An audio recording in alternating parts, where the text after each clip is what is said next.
দর্শক, আমরা সর্বশেষ ইরান আমেরিকার যে যুদ্ধ রয়েছে এবং সেই চলমান যুদ্ধে যে সর্বশেষ নিউজ অনুযায়ী জানা যায় যে একটি যুদ্ধবিরতি প্রস্তাব পাঠিয়েছে পাকিস্তানের মাধ্যমে আমেরিকা, এবং সেই যুদ্ধবিরতি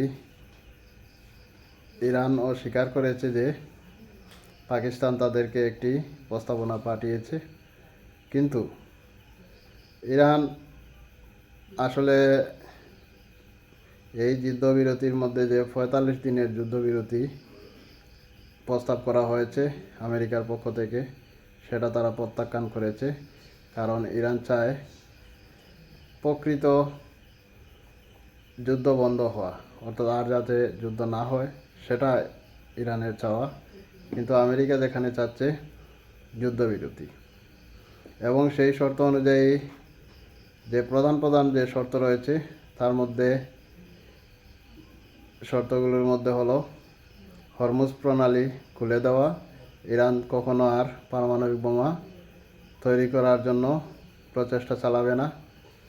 আসলে আমরা জানি যে ইরান তো পারমাণবিক বোমা তৈরি করার ক্ষেত্রে তাদের কোনো ইচ্ছা নাই, সেটা আমরা পূর্বেই জানি। কিন্তু সেই প্রস্তাবনা দেওয়া হয়েছে, এবং সেই প্রস্তাবনা অনুযায়ী একটি প্রস্তাবনা হলো যাতে ইরান পারমাণবিক বোমা তৈরি না করে, এবং ৪৫ দিন যুদ্ধ বন্ধ থাকবে বা বিরতি থাকবে। ১০-১৫ দিন পরে চুক্তির জন্য আলোচনা করা হবে, এবং এই ধরনের একটি প্রস্তাবনা পাকিস্তানের মাধ্যমে পাঠানো হয়েছে ইরানে। কিন্তু ইরান চায় মূলত সম্পূর্ণরূপে যুদ্ধ বন্ধ, এবং তাদের উপর থেকে নিষেধাজ্ঞা প্রত্যাহার সম্পূর্ণরূপে করতে হবে। অবশ্য পাকিস্তান একটি প্রস্তাবনা পাঠিয়েছিল যে আংশিক নিষেধাজ্ঞা প্রত্যাহার করা হবে, এবং ক্রমান্বয়ে তাদের বিভিন্ন দেশে যে অর্থগুলো জব্দ আছে সেগুলো পাঠানো হবে। কিন্তু ইরান চায় তাদের সম্পূর্ণরূপে নিষেধাজ্ঞা প্রত্যাহার, এবং সম্পূর্ণরূপে যুদ্ধ বন্ধ, এবং তাদের ভবিষ্যতে যে আর যুদ্ধ হবে না এ ধরনের একটি গ্যারান্টি। যাই হোক, এখনও মতপার্থক্য যথেষ্ট রয়েছে। ইরানের চাওয়া এটা যে যুদ্ধ সম্পূর্ণরূপে বন্ধ এবং পরবর্তীতে যাতে আর কোনো ধরনের হামলা বা যুদ্ধ না হয় সে ধরনের গ্যারান্টি। এর পিছনে কারণ হলো আমেরিকা বর্তমানে কোণঠাসা হয়ে আছে, এবং ইরানে যদিও আমেরিকার শক্তির দিক থেকে অবশ্যই শক্তিশালী, কিন্তু তারপরেও যেহেতু ইরান তাদের ক্ষুদ্র শক্তি দিয়ে হলেও আমেরিকা এবং ইসরায়েলকে অনেকটা কোণঠাসা করে রেখেছে, এবং তাদের যে হরমুজ প্রণালী এবং সেটা মাধ্যমে বন্ধ করার মাধ্যমে সারা বিশ্বে যেভাবে একটি অচলাবস্থা এবং ভয়াবহ পরিস্থিতি যেভাবে তৈরি হয়েছে, এতে করে আমেরিকার উপর যে পরিমাণ চাপ বেড়েছে, এটা অভ্যন্তরীণ চাপ, এবং সারা বিশ্বে যে চাপ বেড়েছে সেই চাপটি উপস্থিত সামাল দেওয়ার জন্য হয়তোবা ডোনাল্ড ট্রাম্প চাচ্ছেন যে সাময়িক সময়ের জন্য হরমুজ প্রণালী খুলে দিলে সেক্ষেত্রে তাদের প্রয়োজনীয় সরঞ্জাম, তেল সেগুলো রিজার্ভ করতে পারবে কিছু দিনের মধ্যে, এবং পরবর্তীতে ইরানের উপর আরও বিস্তৃত পরিসরে মেসাকার পরিস্থিতি তৈরি করতে পারবে বা করবে, সেই আশঙ্কা কিন্তু ইরানের মধ্যে রয়েছে, এবং তাদের এই আশঙ্কা অমূলক নয়। সুতরাং সেই দৃষ্টিতে ইরান যা চাচ্ছে সেখানে তারা আসলে বুঝতে পারতেছে যে আমেরিকা ইসরায়েল শেষ পর্যন্ত যেহেতু এখন কোণঠাসা আছে, এবং সেই কোণঠাসা পরিস্থিতিতে তারা তাদের এই পরিস্থিতি উত্তরণের জন্য মূলত এই সাময়িক যুদ্ধবিরতি চাচ্ছে।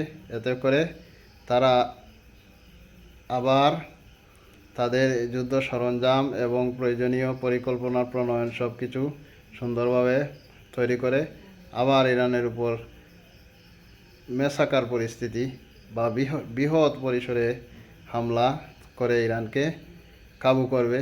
সেজন্য ইরান আসলে মূলত চাচ্ছে সম্পূর্ণরূপে যুদ্ধবিরতি, এবং যেহেতু উভয় পক্ষ এখন পর্যন্ত কোনো